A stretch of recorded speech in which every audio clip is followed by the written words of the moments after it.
ધોરણ 11 ફિઝિક્સ અને chapter number 2 આપણું શરૂ છે। થિયરી અને દાખલાઓના અંતિમ ચરણની અંદર આપણે ચાલીએ છીએ। આપણો ટોપિક છે મિત્રો 2.7 જે સાર્થક અંકો। મિત્રો આગળ બી તમને સૂચના આપી ગયો છું, સાર્થક અંકો કેમિસ્ટ્રીમાંથી કરવાનો છે, પણ તેના જે દાખલાઓ અને જે કન્સેપ્ટ છે એ ફિઝિક્સના આપણે જોઈ ચૂકેલા છીએ। હવે મિત્રો 2.8 અને 9 બંને ટોપિક એક સાથે ચાલે છે। ટોપિક આપણો છે પરિમાણ અને પારિમાણિક સૂત્ર।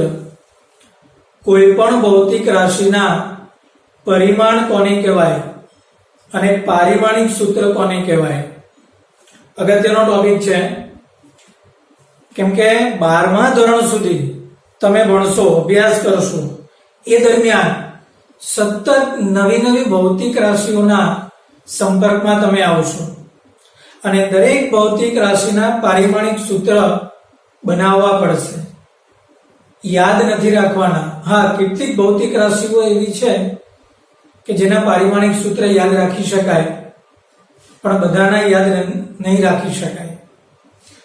મિત્રો 2.8 જે ટોપિક છે એના અંતર્ગત તમારો કુમાર પ્રકાશનની અંદર પ્રશ્ન નંબર 42 બને છે, જે કરવાનો છે અત્યારે સાથે સાથે જોઈ લઈશું।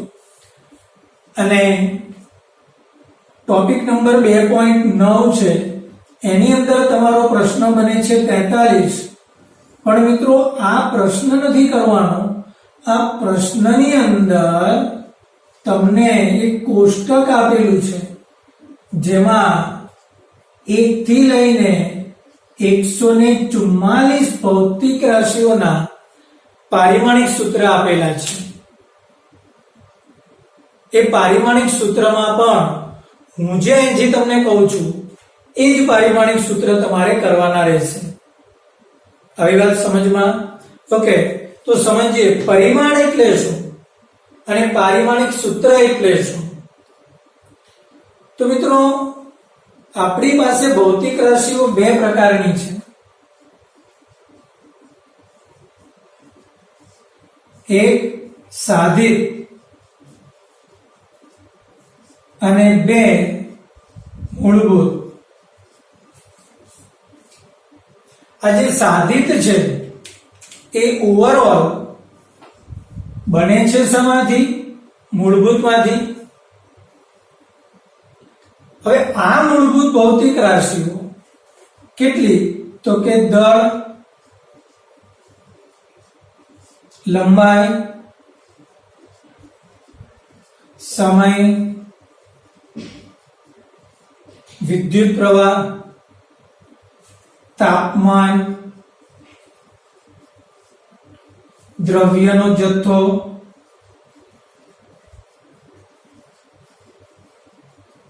અને જ્યોતિ તીવ્રતા। મિત્રો આ જે સાધિત ભૌતિક રાશિઓ છે એ બધી જ આમના સમન્વયથી બનશે। ઓકે, તો દળને દર્શાવવા માટે દળ એટલે માસ, કેપિટલ M સંજ્ઞાનો ઉપયોગ કરીએ। લંબાઈને દર્શાવવા માટે લેન્થ, કેપિટલ L સંજ્ઞાનો ઉપયોગ કરીએ। સમયને દર્શાવવા માટે ટાઈમ, કેપિટલ T સંજ્ઞાનો ઉપયોગ કરીએ। વિદ્યુત પ્રવાહને દર્શાવવા માટે એમ્પિયર, કેપિટલ A સંજ્ઞાનો ઉપયોગ કરીએ। તાપમાનને દર્શાવવા માટે કેલ્વિન માપક્રમ, K સંજ્ઞાનો ઉપયોગ આપણે લઈશું। દ્રવ્યનો જથ્થો દર્શાવવા માટે મોલ સંજ્ઞા વાપરીએ અને જ્યોતિ તીવ્રતા માટે કેન્ડેલા, CD સંજ્ઞાનો ઉપયોગ કરીએ। હવે જવાબ સમજમાં મિત્રો? ફરી પાછું, કોઈ પણ સાધિત હોય કે મૂળભૂત બનેલી હશે આ 7 ભૌતિક રાશિઓમાંથી। ઓકે, એક ઉદાહરણ તમને અહીંયા આપણે પેલા ઉદાહરણ સમજીએ પછી આ મુદ્દા પર જઈએ।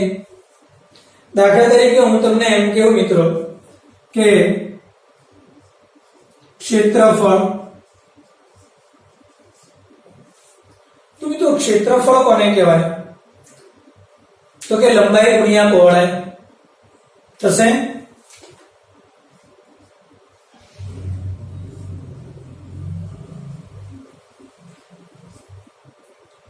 तो मित्रों लंबाई, तो लंबाई ने दर्शाववा माटे एल वपराय, कौंसमां दर्शावવાનું मित्रों। ओके, અહીંયા લખ્યું છે કે આ સંજ્ઞાને પેટીમાં એટલે કે આ પ્રમાણેના કૌંસમાં દર્શાવીએ। મિત્રો પહોળાઈ પણ એક પ્રકારની લંબાઈ જ છે, અંતર જ છે। અહીંયા આપણે લંબાઈની જગ્યા પર અંતર શબ્દ વાપરીએ। ओके, तो આવી મિત્રો આપણે l વડે દર્શાવીશું। तो l બે વાર થયા, तो મિત્રો આને કઈ રીતે લખી શકાય? l square. तो મિત્રો આ જે ક્ષેત્રફળ છે એ કઈ ભૌતિક રાશિ છે? સાદિત। પણ તેને બનાવી કોણે? લંબાઈને બે વાર, લંબાઈ બે વાર ઉપયોગમાં લેવાય। હવે છે વાત સમજમાં? તો મિત્રો આને ક્ષેત્રફળ માટેનું લંબાઈનું પરિમાણ કહેવાય। શું કહેવાય? ક્ષેત્રફળ માટેનું લંબાઈનું પરિમાણ, એટલે ક્ષેત્રફળનું પારિમાણિક સૂત્ર l સ્ક્વેર થશે મિત્રો। l સ્ક્વેર એટલે ક્ષેત્રફળનું મિત્રો આને પારિમાણિક સૂત્ર કહેવાય।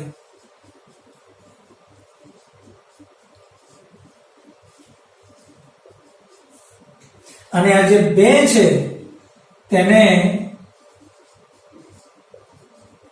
લંબાઈનું પરિમાણ કહેવાય। તમને એમસીક્યુ માં પૂછે કે ક્ષેત્રફળનું પારિમાણિક સૂત્ર શું? તો કે l સ્ક્વેર। તમને એવું પૂછે કે ક્ષેત્રફળ માટે લંબાઈનું પરિમાણ કેટલું? તો કે 2। હવે છે વાત સમજમાં? આવું એક બીજું ઉદાહરણ લઈએ મિત્રો। ધારો કે હું તમને એમ કહું વેગ, મિત્રો વેગ એ સાદિત છે,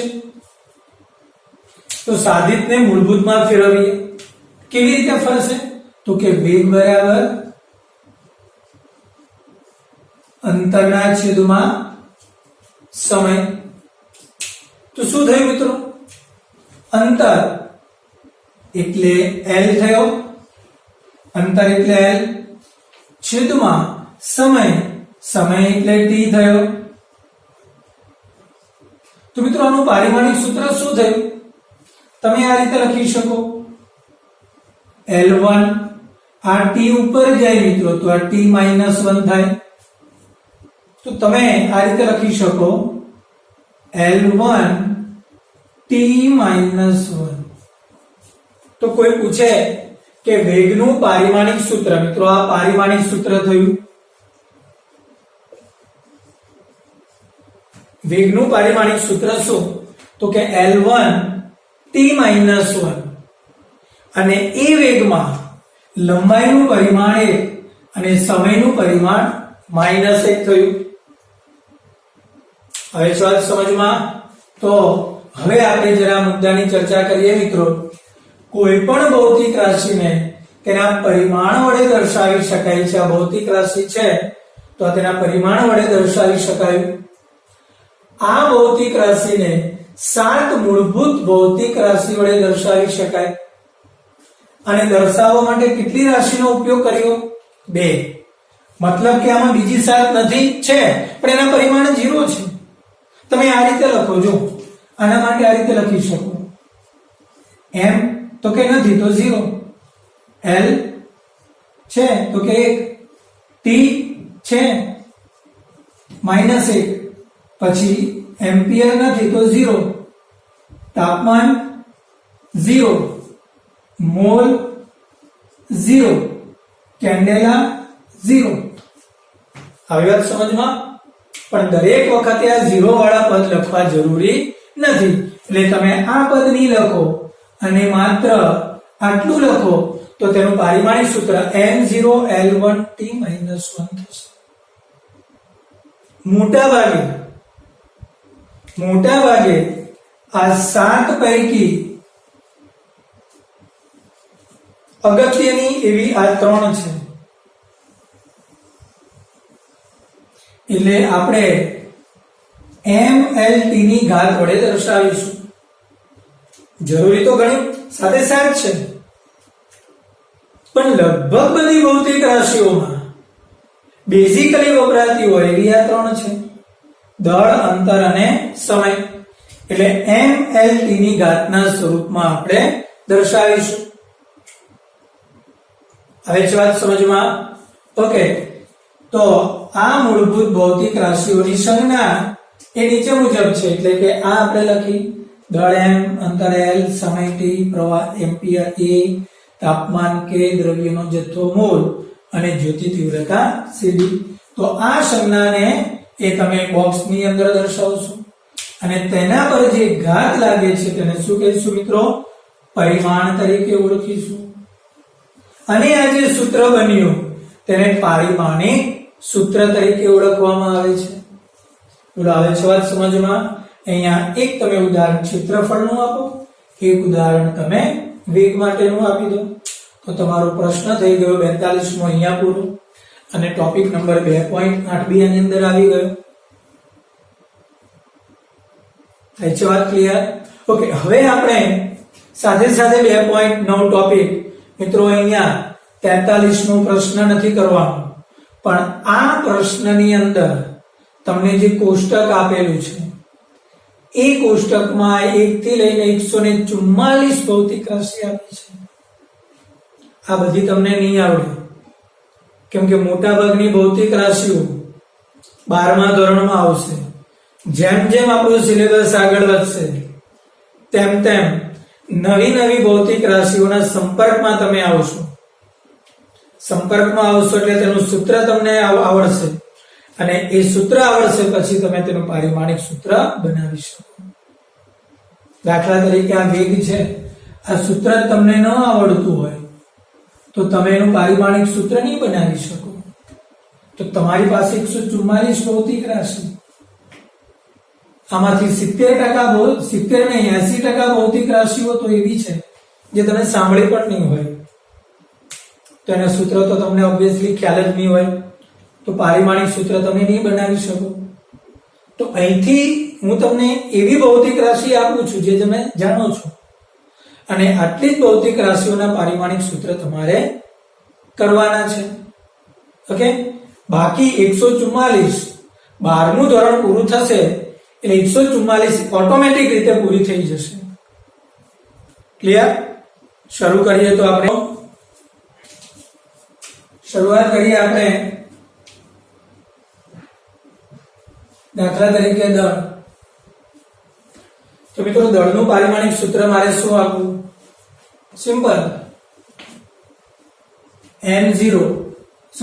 m1 L0 T0 બનશે. અચ્છા, અંતર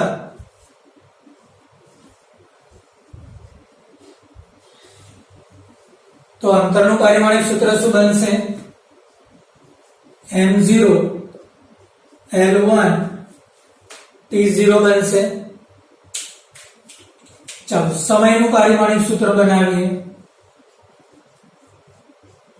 m0 L0 T1 બનશે.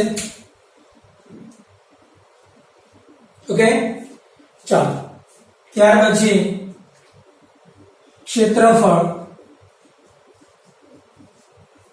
મિત્રો હમણાં જ આપણે જોઈ ગયા, ક્ષેત્રફળ એટલે લંબાઈનો વર્ગ, એટલે પારિમાણિક સૂત્ર m0 L2 T0 બનશે મિત્રો. ઓકે, 3 4 5 કદ. મિત્રો કદ એટલે શું થશે? લંબાઈ ગુણ્યા પહોળાઈ ગુણ્યા ઊંચાઈ, મતલબ અંતરનો ઘન. અને મિત્રો અંતરનો ઘન એટલે m0 L3 T0 બને. ઓકે, ચાલો નંબર 6 પર જઈએ મિત્રો. ઘનતા મિત્રો ઘનતા એટલે શું થશે? તો કે ઘનતા એટલે દળના છેદમાં કદ. હવે આ જે દળ છે, દળ એટલે m1 અને આ કદ એટલે L3 થાય. તો મિત્રો સૂત્ર શું બને? m1 L-3 T0 બને. બરાબર? ઘનતા બરાબર દળના છેદમાં કદ એટલે m1 ના છેદમાં L3 એટલે m1 L-3 T0 થશે. ચાલો 7. અચ્છા, હવે આપણે ઘનતા જોયું, વેગ જોઈએ. વેગ બી હમણાં આપણે જોઈ લીધો. અંતર છેદમાં સમય. અંતર એટલે L1, સમય એટલે T1. એટલે આ શું બનશે મિત્રો? m0 નથી તો 0, L1 અને T-1 બનશે મિત્રો. ઓકે, ચાલો ત્યાર પછી પ્રવેગ લઈએ. તો પ્રવેગ બરાબર સિમ્પલ, પ્રવેગ એટલે અંતર છેદમાં સમયનો વર્ગ થાય મીટર પર સેકન્ડ સ્ક્વેર. યાદ કરો, કોઈ પણ ભૌતિક રાશિનો એકમ જાણતા હો તો એકમ પરથી પણ તમે પારિમાણિક સૂત્ર બનાવી શકો. પ્રવેગનો એકમ મીટર પર સેકન્ડ સ્ક્વેર. મીટર એટલે અંતર, સેકન્ડ સ્ક્વેર એટલે સમયનો વર્ગ. શું થશે આનું પારિમાણિક સૂત્ર? L1 સમયનો વર્ગ એટલે t સ્ક્વેર. તો આ m0 L1 T-2 થશે. પડી સમજ? ચાલો ત્યાર પછી બળ પર જઈએ. બોલો મિત્રો, બળ આપણી પાસે સૂત્ર છે F બરાબર ma. એટલે બળ બરાબર દળ ગુણ્યા પ્રવેગ થશે મિત્રો. બળ બરાબર દળ ગુણ્યા પ્રવેગ. તો દળનું પરિમાણ એટલે m1 અને આ જ પ્રવેગ. તો પ્રવેગનું પરિમાણ કેટલું છે? L1 T-2. એટલે અહીંયા શું થશે? L1 T-2.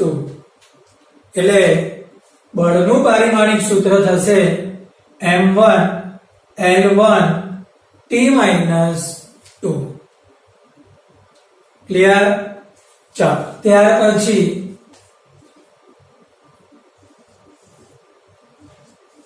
વેગમાન. મિત્રો આપણી પાસે સૂત્ર છે P બરાબર mv. વેગમાન એટલે દળ ગુણ્યા વેગ. મિત્રો દળ એટલે m1.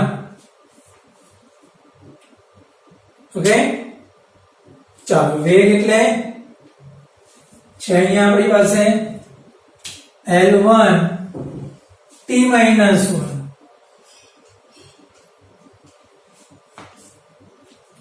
એટલે આ થઈ ગયો વેગમાન. ચલો ત્યાર પછી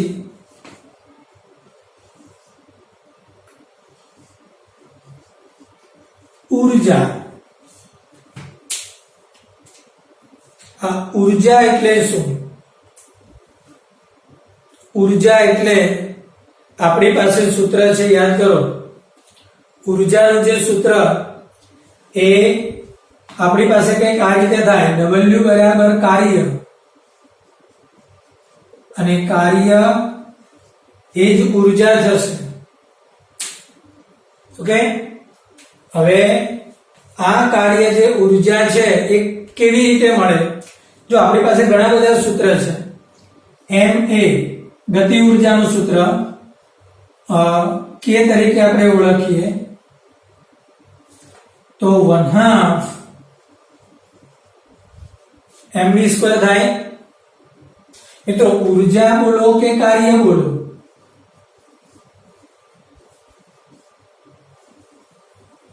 બંનેનું પારિમાણિક સૂત્ર એક જ બનશે, બરાબર। હવે જો ઊર્જા તો કે 1/2 mv²। એક વસ્તુ યાદ રાખજો મિત્રો, અચળ સંખ્યાને પરિમાણ હોતું નથી।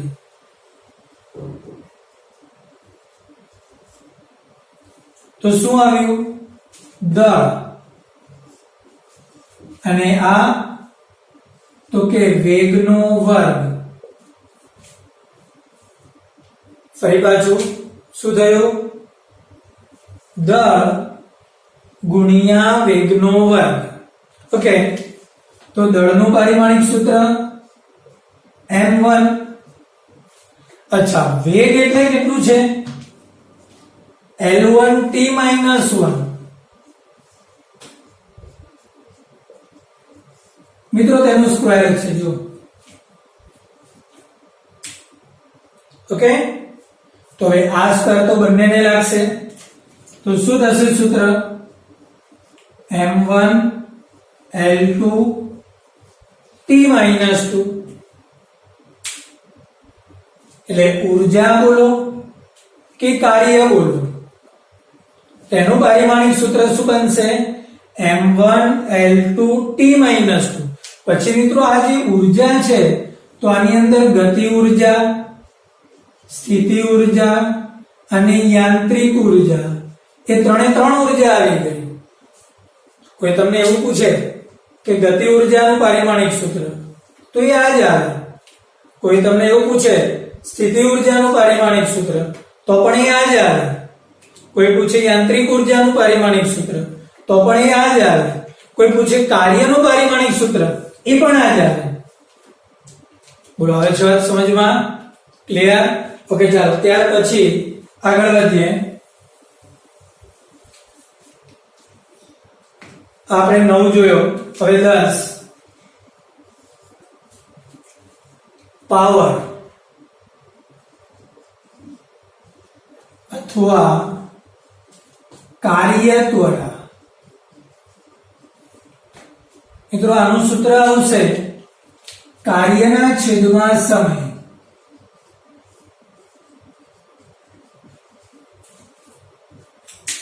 પાવર અથવા કાર્ય ત્વરા શું આવશે?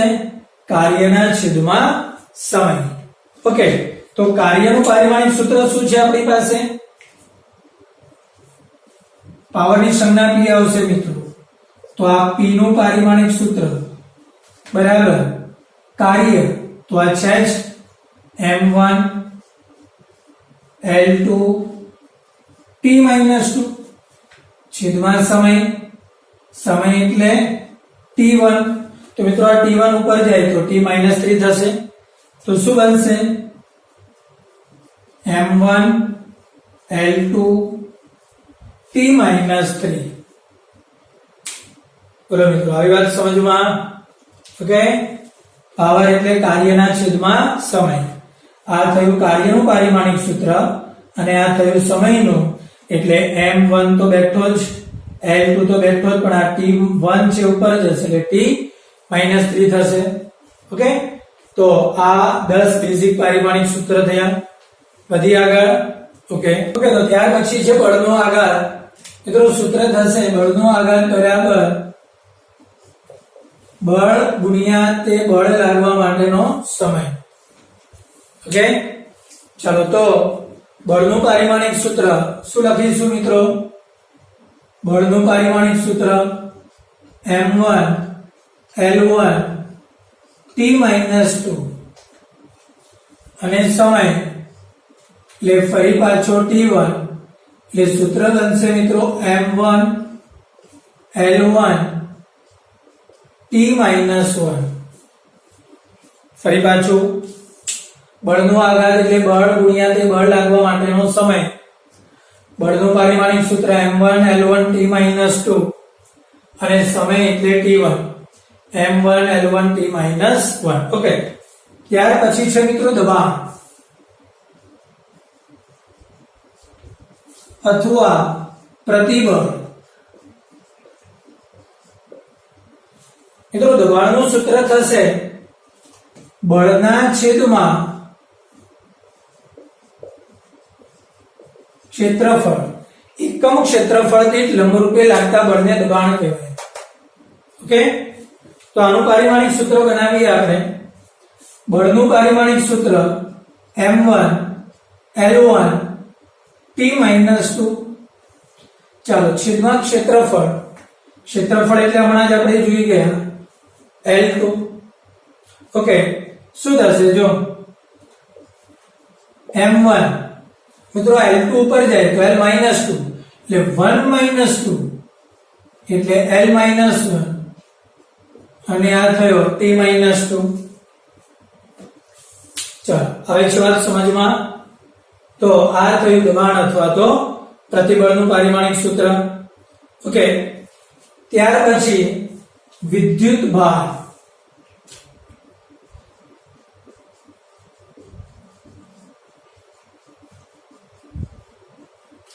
મિત્રો આપણી પાસે સૂત્ર છે વિદ્યુત પ્રવાહ I બરાબર Q/T। તો Q બરાબર IT થશે। I એટલે વિદ્યુત પ્રવાહ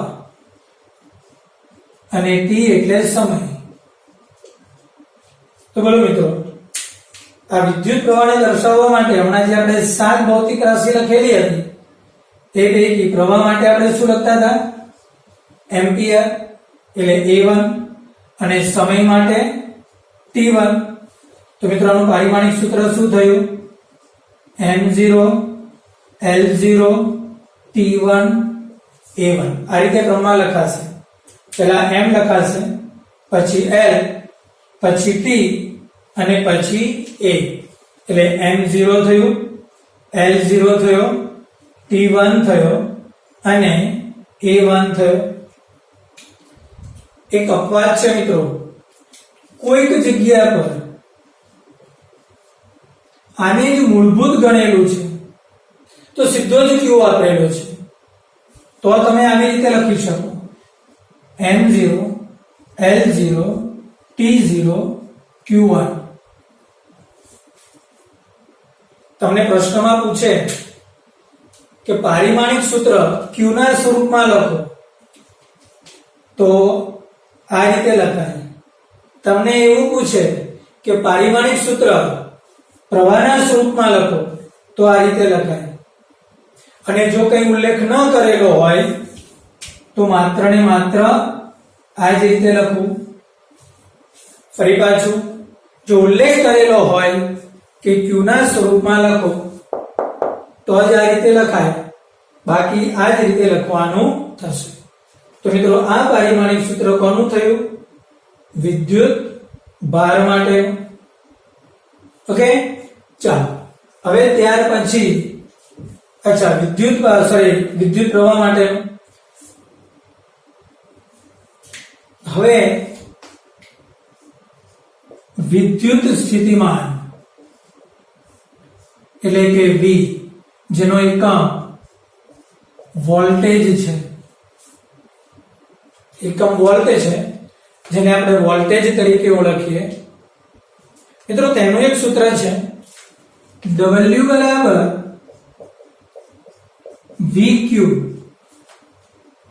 તો તમે V ને કરતા બનાવો એટલે W ના છેદમાં Q થાય। આ સૂત્ર 12મા ધોરણમાં આવશે, પણ અત્યારે જાણી લઈએ। W બરાબર VQ એટલે V બરાબર W ના છેદમાં Q।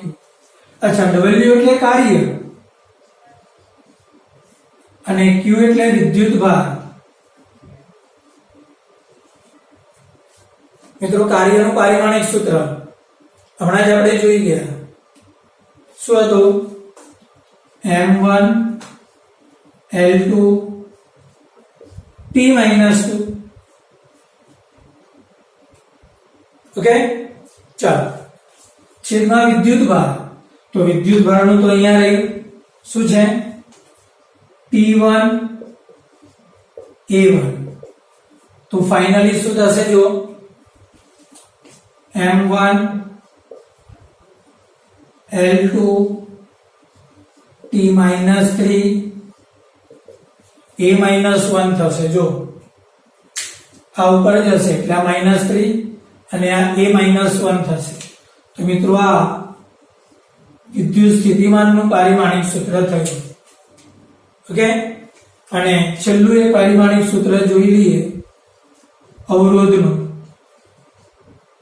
R તરીકે ઓળખીએ મિત્રો ઓહમનો નિયમ છે આપણી પાસે અને એ નિયમ છે V બરાબર IR તો મિત્રો R બરાબર V ના છેદમાં I થશે